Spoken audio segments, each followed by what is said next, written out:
good, ladies and gentlemen? Yes, sir. We are back with another NBA history homework video. Now, today's a little different because we're not reacting to a player in specifically. Like, what the fuck am I saying, y'all? What the hell am I saying, y'all? I'm tired as fuck, y'all. I drove about 6 hours yesterday in total.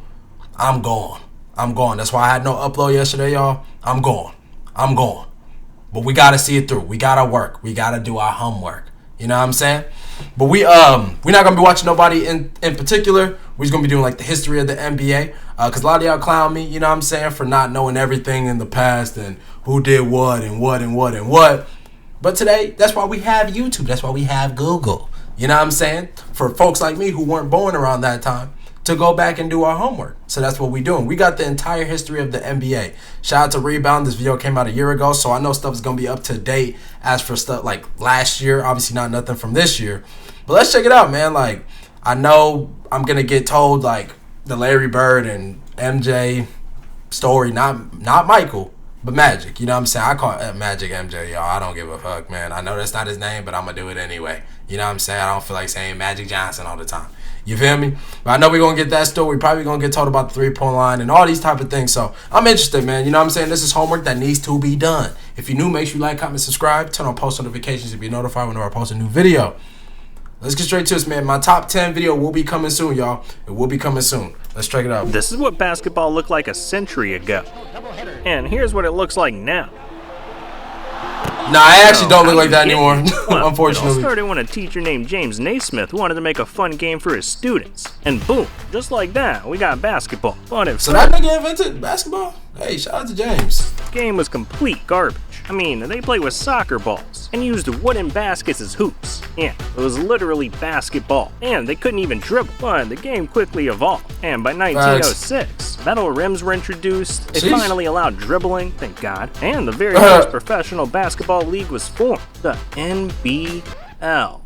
But 12 years later, another league was created called the BAA, creating teams like the Celtics, the Lakers, the Knicks, and the Warriors. Really? The BAA? I never knew about that. That's crazy. And by 1949, basketball was getting so popular that the BAA and the NBL were like, let's do it. So they merged, creating the NBA. But despite being the #1 basketball league in the world, most players in the NBA still have like Norman Glick, who worked as a plumber. I'm not kidding. But in 1956, one of the greatest players of all time made his NBA debut, Celtics legend Bill Russell. Rest in peace, Bill Russell. He was so good that you want to change. Did Bill Russell just pass away? Shit, let me do my homework. I'm pretty sure Bill Russell just passed away, right? He just passed. I could have sworn. Hold on, y'all. I want to make sure Bill Russell, I'm not just like putting it. Yeah, he just passed away in 2022. I knew it. Rest in peace. And 10 more throughout his career. Yeah, 11 championships. That's why, and I ain't gonna lie, that's why with Bill Russell, I ain't gonna lie. How many he got? And 10 more throughout his career. That's why with Bill Russell, I'm gonna be real. He was great. I'm not disrespecting Bill Russell or anything. He was great. But you also have to keep in mind that like he played during an era where he was literally better than everybody. And it's not because like, oh, the talent was just as good as him and he was just better than everybody. No, this thing was literally better than everybody, bro. Nobody was even close to being as good of a basketball player as he was. Facts. Wilt was probably his biggest competition. His biggest, and not even. This nigga was whipping Wilt. Wilt only beat him twice, right? You know what I'm saying? Like, that's why when it comes to the championship arguments, like, I'm never going to say Bill Russell's one of the greatest because of championships, y'all. Like, imagine if any of y'all's favorite player played in his era. They probably have 10 championships too. My favorite player, Curry, if he played with Bill Russell's era, he's having 12. No kizzy. I'm just being real, y'all. Yeah, 11 championships. But no disrespect to Bill Russell. You gotta dominated the league for 13 years straight. But in 1959, Bill's biggest rival joined the league, Wilt Chamberlain, a man who could bench 500 pounds, sleep with 20,000 women, and score 100 points in a single game, a record he still holds to this day. Still to this day. None of those things were ever recorded on camera, so there's a bit of debate on whether any of it happened. Man, Wilt scored at 100. I'm telling y'all. The next 20 years were a dark era for the NBA. In fact, it was almost the death of it. In 1967, a rival league was formed, called the ABA, creating teams like the Spurs, Nuggets, Nets, and Pacers. 2 different leagues. Really? See, this is why I'm watching this, bro. I never knew this stuff. I never noticed that there was different leagues that were creating these teams.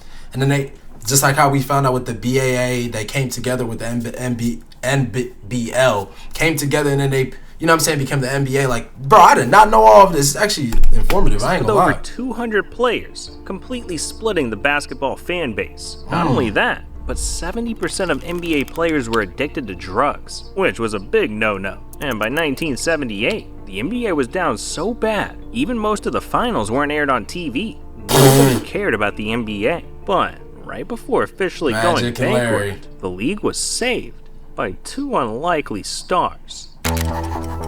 That's crazy. They really saved the NBA. That's insane. This is Larry Bird and Magic Johnson. And in 1978, they were the two greatest players in college basketball history that just so happened to be playing at the exact same time, leading to one of the greatest rivalries ever. They talked smack, got physical, all while dropping 20 points on each other. It became the hottest thing on TV. I'm talking 40 million viewers for a single college game. Between 1978 and 1979, Bird and Magic officially... See, it's like, I said in my other video, I'm like, man, how did the Lakers even get Magic? Like, that's just cheating and shit. But like, in reality, y'all, with me doing homework, in reality, it makes sense, bro. It's the only way to save the NBA. Only way to save it. You know what I'm saying? We have to put Magic, like, this is what they think. We have to put Magic on a good team. Bird, I don't even think, y'all was telling me in the comments down below, Bird wasn't even on, like, a good team or anything like that. Like, I think he carried this team. Like, it didn't have scrubs on his team, but they weren't good without him.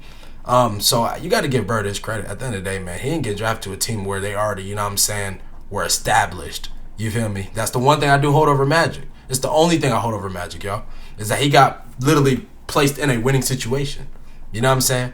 But without him going to the Lakers, bro, I ain't gonna lie, we don't know if the NBA is safe for real. Declared for the league, with Bird going to the Boston Celtics and Magic to the Lakers. Meanwhile, the NBA absorbed the 4 remaining ABA teams, making the NBA the only professional basketball league. And oh yeah, in 1979, they finally added the iconic three-point line. The NBA was suddenly bigger than ever. Hell, the league even started selling players' jerseys for the first time.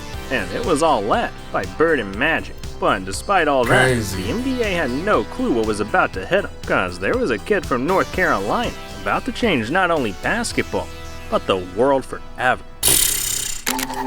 MJ really changed the NBA too, though. In 1982, a 19-year-old... Like, can y'all imagine if we didn't have, like, obviously, yeah, Larry Bird and Magic saved the NBA, you know what I'm saying? Like, obviously, we just heard about it. But can y'all imagine if MJ was never a hooper? Never played basketball, y'all?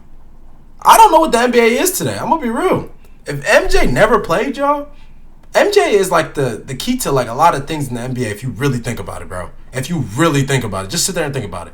All these players like mentalities, you know, like some of the greats, y'all. LeBron, Kobe, a lot of players, like kids want to be like Mike. Like, it's crazy, y'all, if you really sit back and think about it. His shoes, his brand in general, man. This player was averaging 13 points and 4 rebounds. Nothing special, but it was enough to help bring his team, the North Carolina Tar Heels. I ain't gonna lie, if I'm Larry, if I'm Magic, and I'm MJ, nigga, I need percentages of the NBA. I ain't gonna lie, I need part ownership. I'm gonna be real. I need it. Nigga, I helped build this company. Real talk, no cap. NCAA championship, and it was during that game that he made a name for himself. Because in the final seconds, with his team down 1, he did this. Yup.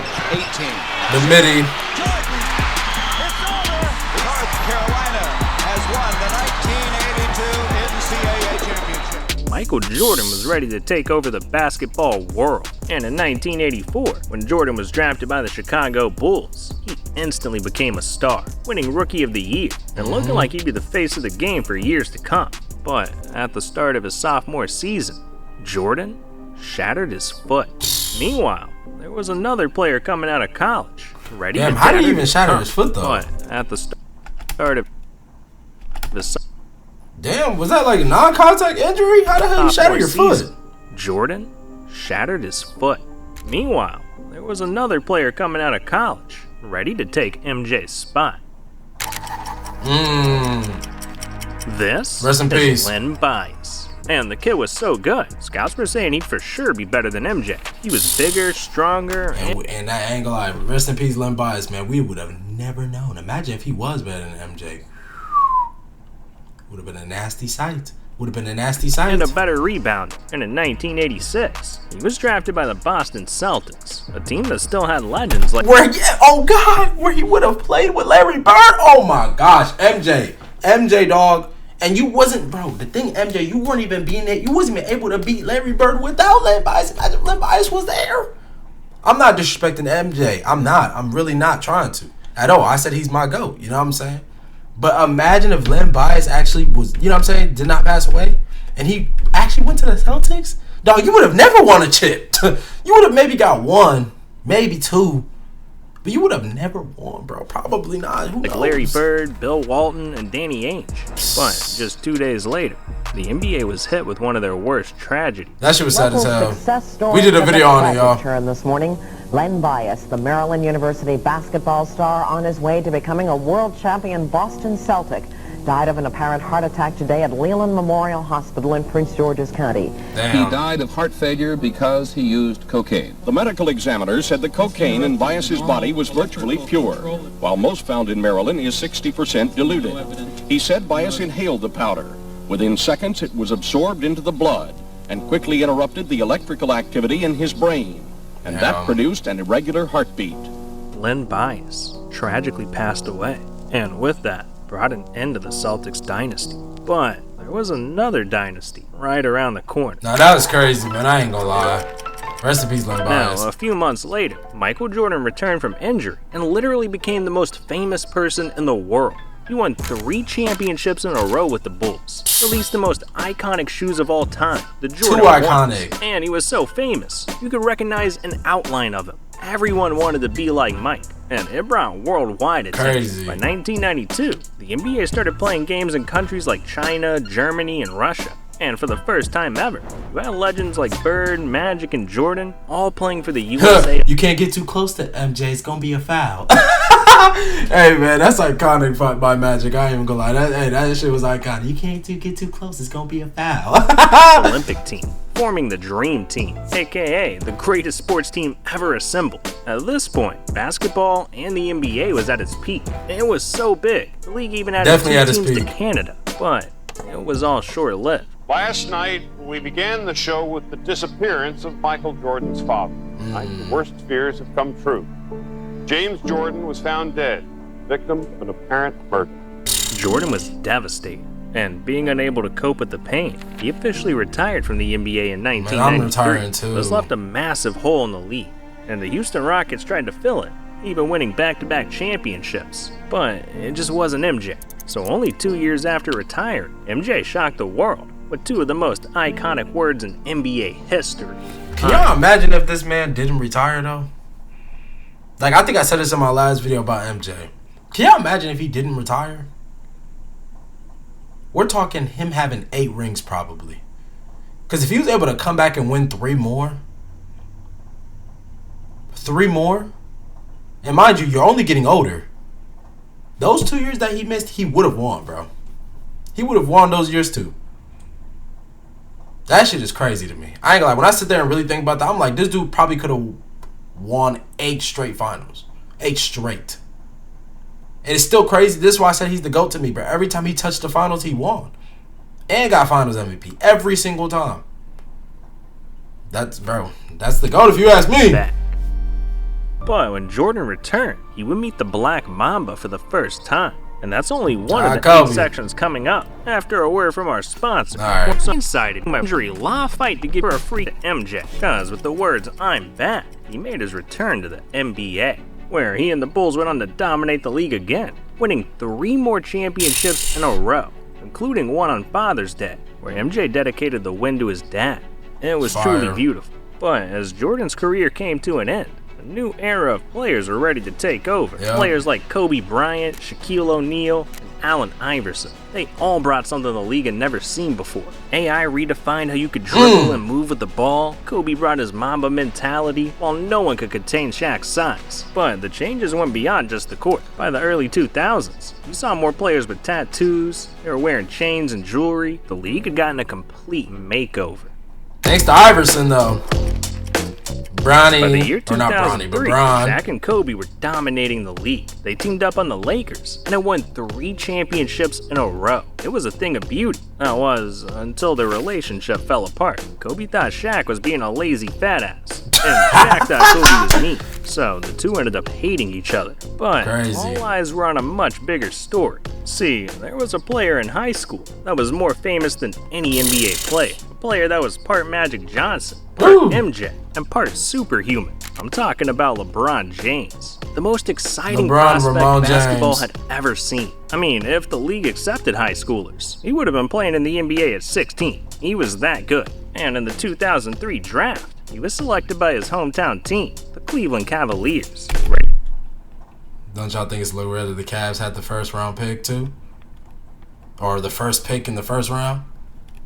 Don't y'all think that was a little weird too? Hey man, I'm telling y'all, just so happens to be the case with these players, man. These certain players, man, the NBA says fuck it. Here, Cooper going to Dallas. After Nico got rid of Luka. You know what I'm saying? He could claim his crown as the king of the NBA. But while everyone had their eyes on LeBron, something sinister was going on in the background. A referee by the name of Tim Donaghy was rigging games for the Mafia, telling them which teams to put money on.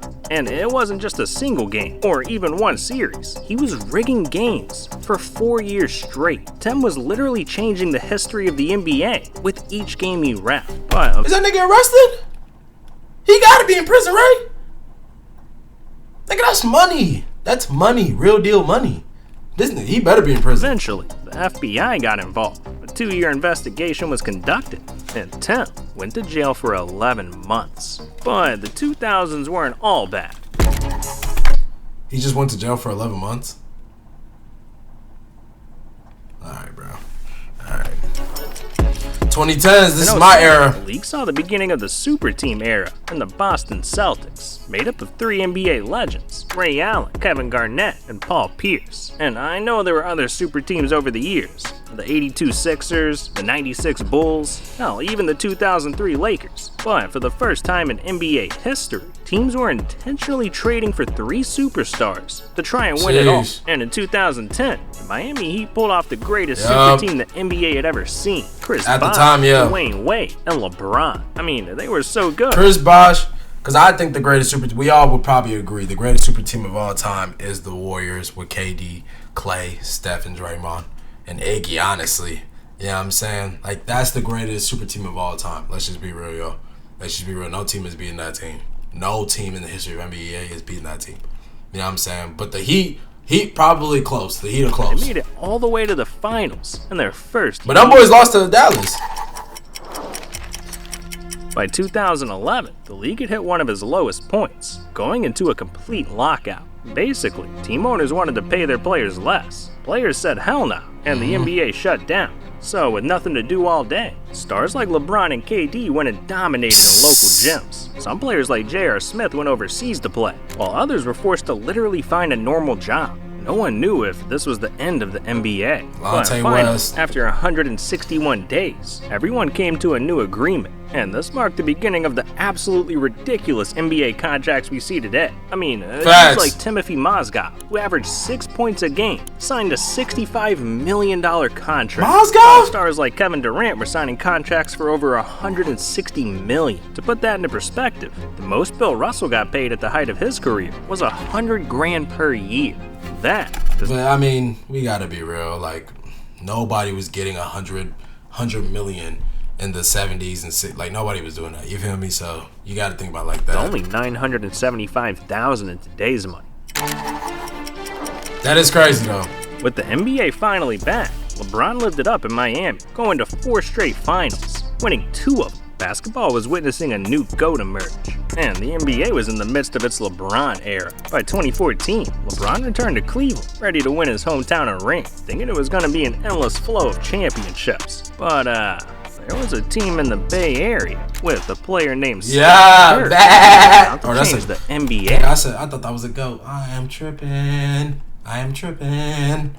But yeah, that's the GOAT right there. GOAT point guard. Average. Let's get it. Curry could shoot the ball from anywhere. Turning around with the 2. I'm not gonna glaze right now. I'm trying not to glaze, y'all. But I had the Larry Bird fans trying to get on my head, talking about Curry's not the greatest shooter of all time. Bro, this nigga was shooting and turning around. There's not a video evidence proof of Steph Curry shooting a three and turning around and it misses. I'm talking about when he does it confidently, like doesn't even look back. He just shoots it and actually turns around. He don't really do it nowadays because, he getting up there in age. I feel like if Curry did it now, Curry definitely misses. In my opinion, Curry is a better player now, but he misses more on his threes than he did during this era. Like, I ain't gonna lie, Curry in this era, I just feel like every time he shot that bitch, it was going in. You know what I'm saying? Now sometimes you could be like, oh, he's probably gonna miss that. You feel me? So he don't really do the turnarounds like that crazy no more. But at this time, bro, if he shot it and turned around, before it even went in, you knew it was going in. You as a viewer know it's going in. Because if he's turning around that confidently, you're like, after him doing it that many times, you're like, yeah, he's going to make this shit. Greatest shooter of all time. The league had never seen anything like it. 3-point shots used to just be, a normal part of the game. But now, we saw Steph Curry making it the number one option. From hitting more good defense threes too. than any player in NBA history to taking home the MVP award that year and winning the 2015 NBA Finals. And got robbed from MVP, Finals MVP. Gave it to Iggy. Are we being serious, y'all? He got robbed. So Curry really supposed to have 2 Finals MVPs, but hey. Boundaries and changed the way the league viewed shooting. So other teams started shooting threes like crazy. Oh my gosh! Steph Curry. But there was a problem. The dude was one of a kind. So from 2015 to 2018, it was the king of the league versus the greatest shooter of all time. And it made for some of the most memorable playoff series ever. Like in 2016, when LeBron and the Cavs were down 3-1 to the Warriors in the finals. But somehow they came back and won it all, making it LeBron's greatest accomplishment. Meanwhile, international players started invading the league, like Joel Embiid, Giannis Antetokounmpo, and Nikola Jokic, who account for the last 5 MVPs from 2019 to 2023. Suddenly, the league's best players weren't even American. It was like, and now Shea this year, nigga, Canadian. Like, it's crazy, man. Who was the last American player to get MVP? Who was it? Who the fuck was it? Was it James Harden or Russell Westbrook? It was one of them two. He could ever seen before, but when nobody saw coming was a worldwide pandemic. Rudy dumbass Gobert. A dangerous virus is spreading rapidly in China, and U.S. officials are very worried that it could come here. Now to growing concerns about the deadly coronavirus officially hitting the U.S. I ain't gonna lie, COVID, as much as I don't want to be doing that whole mask shit again and all that, but I ain't gonna lie. I really wish I was recording during COVID time, y'all. Like making these YouTube videos and stuff, man. I would have had all the time in the world to record videos, y'all. I'd probably drop like 10 videos a day. Probably. You know what I'm saying? Like, that's one thing. I was not on content during COVID. I actually was, but then I stopped because I got into my music stuff. And I just said, you know what? Let me take a break from YouTube. Let me stop doing YouTube. Let me just focus on music. Boy, was that a mistake. You know what I'm saying? I definitely should have been locked in. We would have been further than what we are now. But everything happened for a reason. God blessing us now. Y'all blessing me now. You know what I'm saying? So, we here now. But I definitely should have been working during COVID. If I show up to an arena and ain't no fans in there, I ain't playing. The NBA is suspending the season. See, the NBA was forced to completely shut down for 4 months. And I ain't gonna lie, bro, for you saying that, that's why a lot of people don't count your bubble ring, bro.